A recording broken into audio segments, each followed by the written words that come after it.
Chapter 25. Only 2 weeks till the wedding. Emily found out how long 2 weeks can be.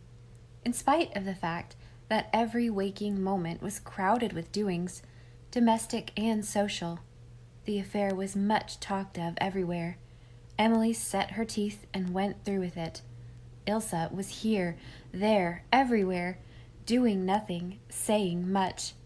"About as composed as a flea," growled Dr. Burnley. "Ilsa has got to be such a restless creature," complained Aunt Elizabeth. "She seems to be frightened people wouldn't know she was alive if she sat still a moment." "I've got 49 remedies for seasickness," said Ilsa. "If Aunt Kate Mitchell gets here, I'll have 50. Isn't it delightful to have thoughtful relatives, Emily?" They were alone in Ilsa's room. It was the evening Teddy was expected. Ilsa had tried on 6 different dresses and tossed them aside scornfully.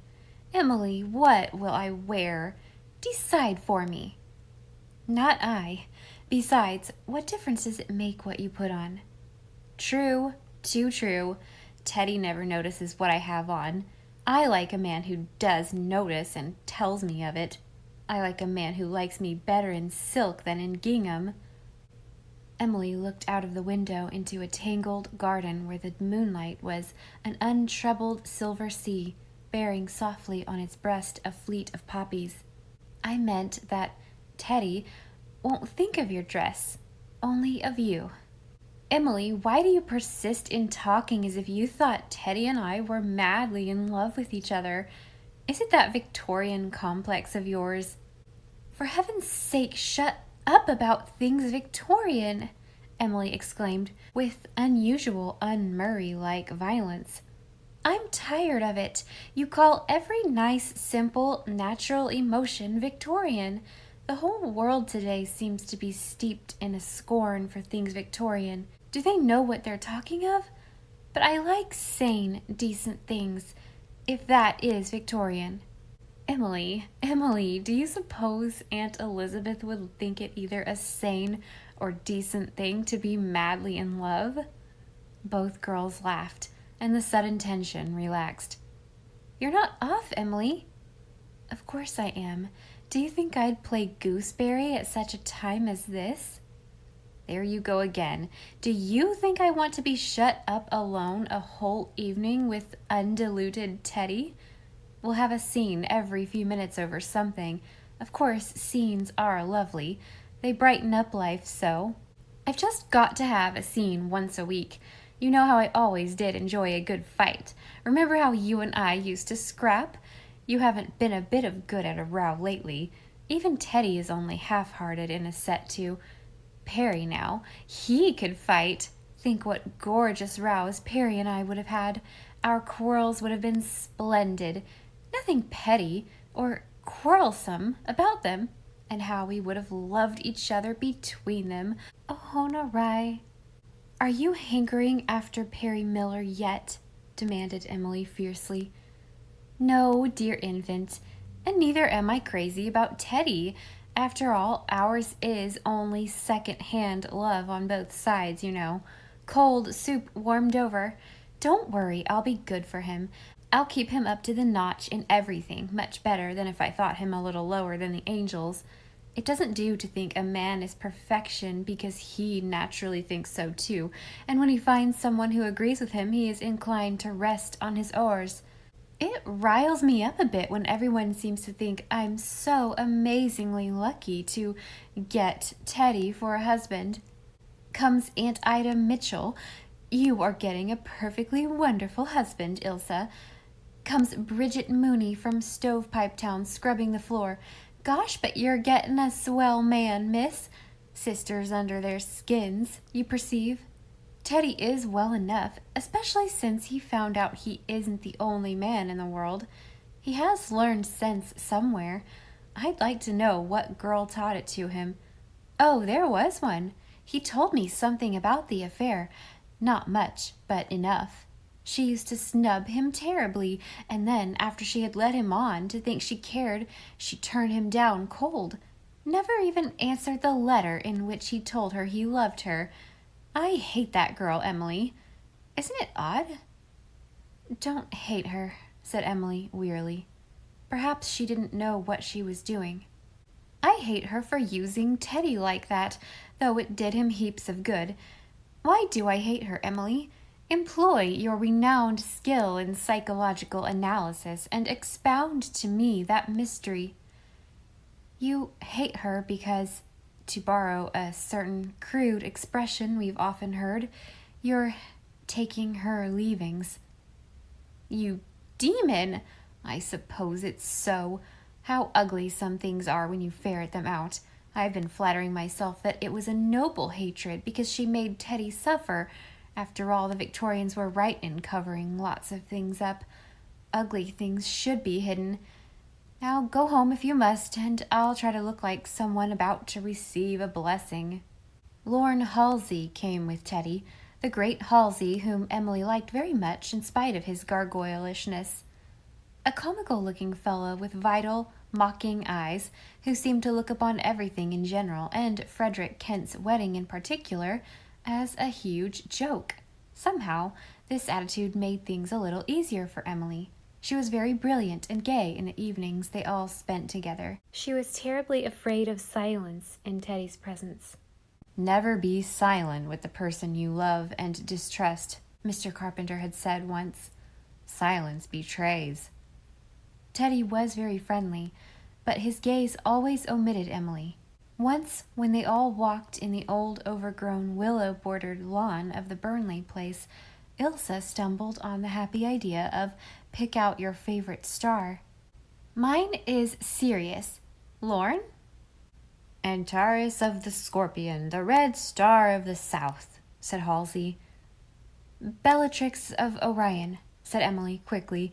She had never thought about Bellatrix before, but she dared not hesitate a moment before Teddy. I have no especial favorite. There is only one star I hate, Vega of the Lyre, said Teddy, quietly. His voice was charged with a significance which instantly made everyone uncomfortable, though neither Halsey nor Ilse knew why.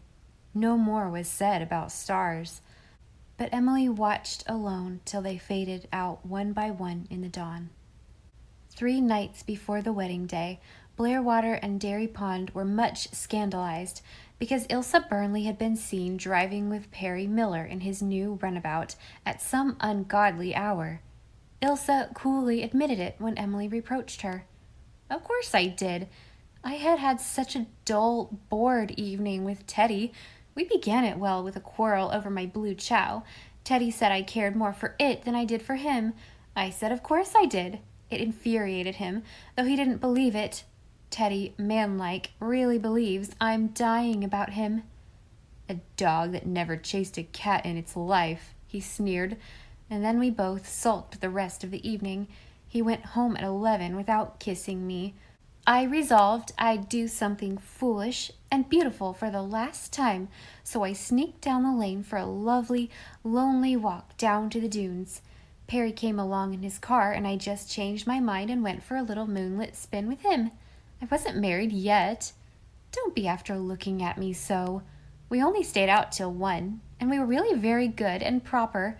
I only wondered once just what would happen if I suddenly said, Perry, darling, you're the only man I've ever really cared a hang for. Why can't we get married? I wonder if, when I'm 80, I'll wish I'd said it. You told me you had quite got over caring for Perry. But did you believe me? Emily, thank God you're not a Burnley.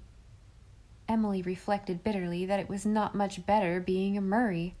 If it had not been for her Murray pride, she would have gone to Teddy the night he called her, and she would have been tomorrow's bride, not Ilse. Tomorrow. It was tomorrow. The morrow when she would have to stand near Teddy and hear him vowing lifelong devotion to another woman. All was in readiness, a wedding supper that pleased even Dr. Burnley, who had decreed that there should be a good old-fashioned wedding supper, none of your modern dabs of this and that. The bride and groom mayn't want much, maybe, but the rest of us still have stomachs, and this is the first wedding for years. We've been getting pretty much like heaven in one respect, anyhow. Neither marrying nor giving in marriage. I want a spread. And tell Laura, for heaven's sake, not to yowl at the wedding." So, Aunts Elizabeth and Laura saw to it that for the first time in 20 years, the Burnley house had a thorough cleaning from top to bottom. Dr. Burnley thanked God forcibly several times that he would only have to go through this once, but nobody paid any attention to him. Elizabeth and Laura had new satin dresses made. It was such a long time since they had had any excuse for new satin dresses. Aunt Elizabeth made the wedding cakes and saw to the hams and chickens. Laura made creams and jellies and salads, and Emily carried them over to the Burnley place, wondering at times if she wouldn't soon wake up. Before. "I'll be glad when all this fuss is over," growled Cousin Jimmy. "Emily's working herself to death. Look at the eyes of her." "Stay with me tonight, Emily," entreated Ilse. "I swear I won't talk you to death, and I won't cry either, though I admit if I could just be snuffed out tonight like a candle, I wouldn't mind." Jean Askew was Millie Hislop's bridesmaid, and she spent the night before her wedding with her, and they both cried all night. Fancy such an orgy of tears. Millie cried because she was going to be married, and I suppose Jean must have been crying because she wasn't. Thank heaven, Emily, you and I were never the meowling kind. We'll be more likely to fight than cry, won't we? I wonder if Mrs. Kent will come tomorrow. I don't suppose so. Teddy says she never mentions his marriage, though he says she seems oddly changed, gentler, calmer, more like other women. Emily, do you realize by this time tomorrow I'll be Ilse Kent? Yes, Emily realized that. They said nothing more, but 2 hours later, when wakeful Emily had supposed the motionless Ilse was sound asleep, Ilse suddenly sat up in bed and grabbed Emily's hand in the darkness. "Emily, if one could only go to sleep unmarried and wake up married, how nice it would be." It was dawn, the dawn of Ilse's wedding day. Ilse was sleeping when Emily slipped out of bed and went to the window. Dawn, a cluster of dark pines in a trance of calm down by the Blair water. The air tremulous with elfin music, the wind winnowing the dunes, dancing amber waves on the harbor, the eastern sky abloom, the lighthouse at the harbor pearl white against the ethereal sky. Beyond all the blue field of the sea with its foam blossoms, and behind that golden haze that swathed the hill of the tansy patch, Teddy, wakeful, waiting, welcoming the day that gave him his heart's desire. Emily's soul was washed empty of every wish or hope or desire except that the day were over. It is, she thought, comforting when a thing becomes irrevocable. "Emily? Emily?" Emily turned from the window. "It's a lovely day, Ilse. The sun will shine on you." "Ilse, what is the matter?" "Ilse, you're crying." "I can't help it," sniffed Ilse. "It seems to be the proper, inescapable caper after all. I beg Millie's pardon. I'm so beastly afraid. It's an infernal sensation. Do you think it would do any good if I threw myself on the floor and screamed?" "What are you afraid of?" said Emily, a little impatiently. "Oh," Ilse sprang defiantly out of bed, "afraid I'll stick my tongue out at the minister. What else?" What a morning! It always seemed a sort of nightmare recollection to Emily. Guests of the clan came early. Emily welcomed them until she felt that the smile must be frozen on her face. There were endless wedding gifts to unwrap and arrange. Ilse, before she dressed, came to look them over indifferently. "Who sent in that afternoon tea set?" she asked. "Perry," said Emily.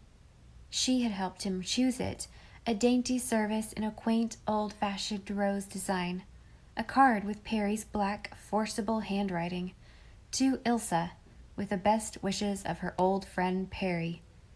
Ilse deliberately picked up piece after piece and dashed it in fragments on the floor before the transfixed Emily could stop her. "Ilse! Have you gone crazy?" "There, what a glorious smash! Sweep up the fragments, Emily.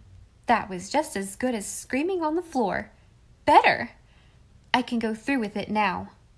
Emily disposed of the fragments just in time.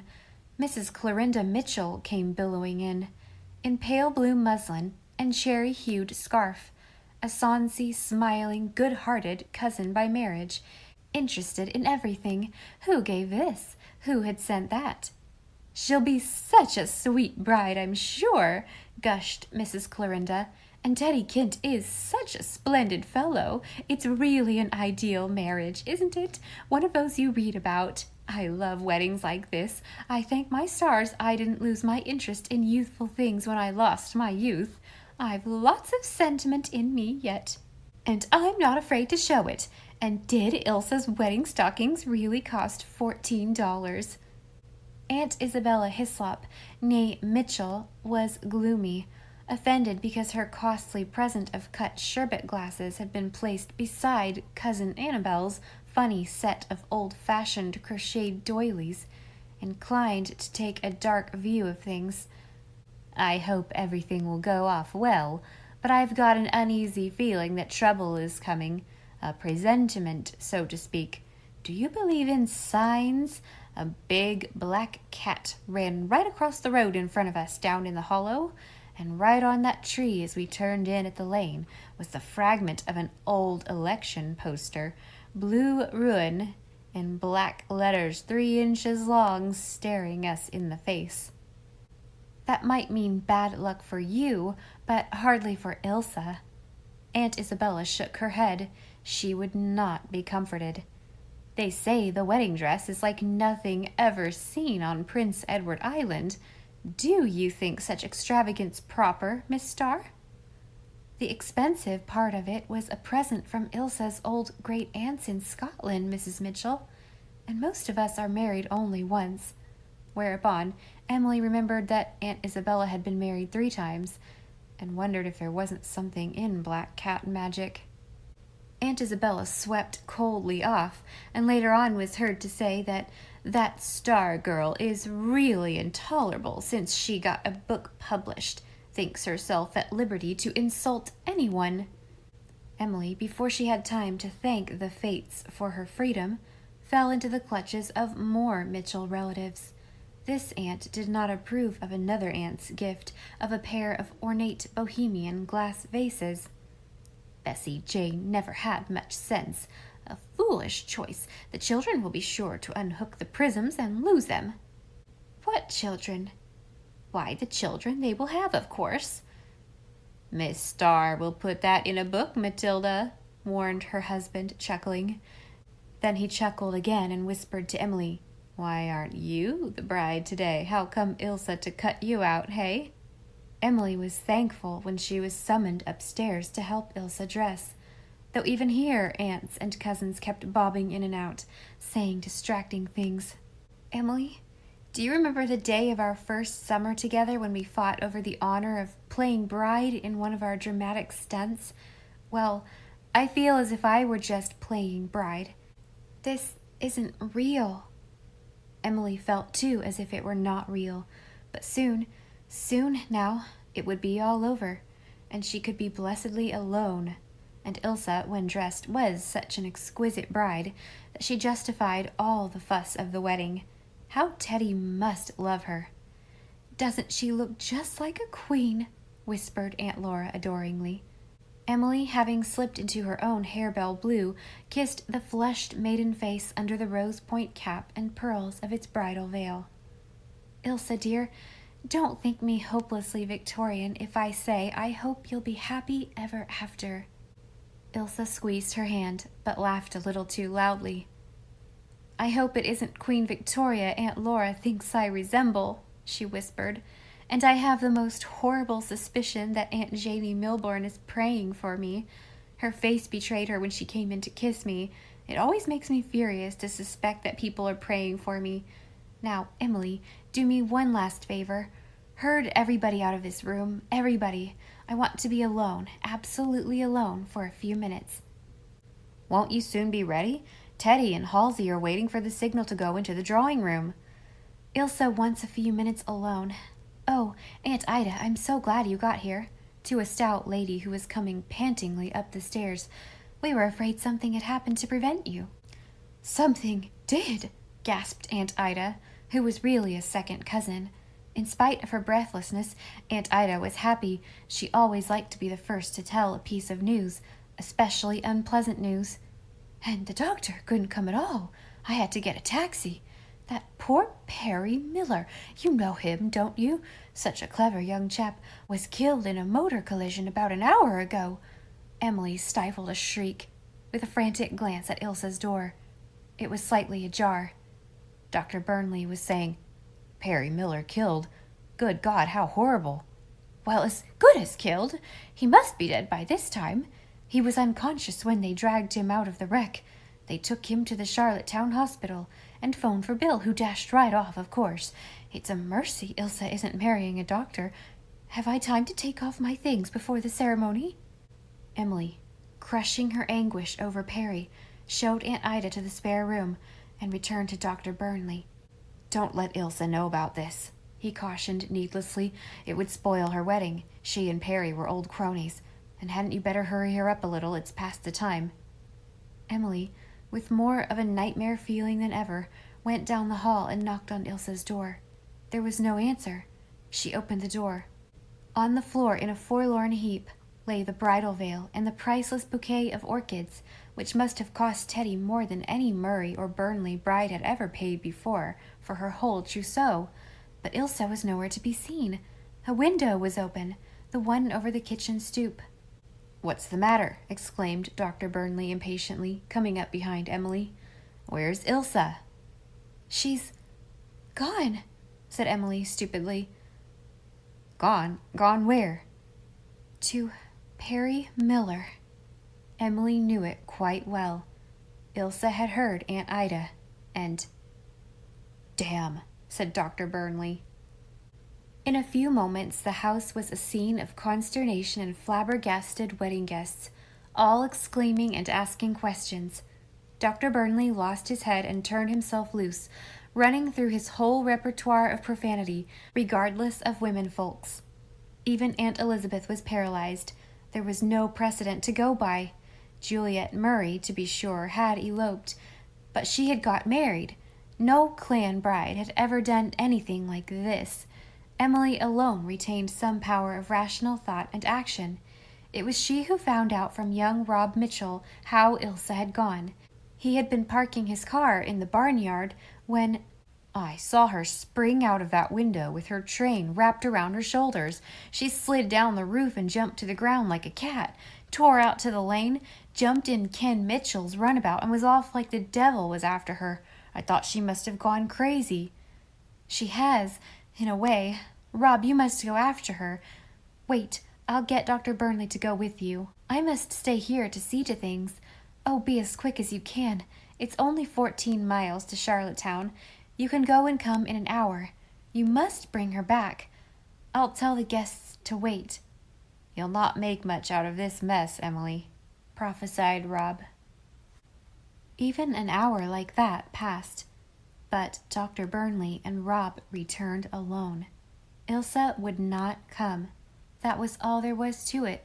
Perry Miller was not killed, was not even seriously injured. But Ilsa would not come. She told her father that she was going to marry Perry Miller, and nobody else.